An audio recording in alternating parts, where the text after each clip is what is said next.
শুভ সন্ধিয়া জনালোঁ সকলোকে। চাহ পানী খালে নাই সকলোৱে? এয়া দেখিছে নাই, মই মাকৈ লৈ লৈছোঁ। ছোৱালীয়ে মানে বইল কৰি খাবলৈ বহুত ভাল পাওঁ। মই তাকে দুটামান বইল কৰি দিওঁ তাইলৈ। মই ইমান এটা নাখাওঁ আৰু যিহে গৰম পৰিছে এইবোৰ খাবলৈ মন নাযায়। তাইক বইল কৰি দিওঁ। তাই আকৌ নেমু টেঙা এনেকুৱা লগাই লগাই খাই যে, জলকীয়া গুড়ি দি বেয়া টেষ্টি কৰি খায় তাই আকৌ। বইল কৰি দিওঁ তাইক।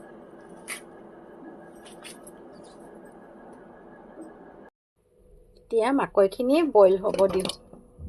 কোমলীয়া হয় মাকৈ, বেছি সময় এটা হুইচেল দিলে হৈ যাব।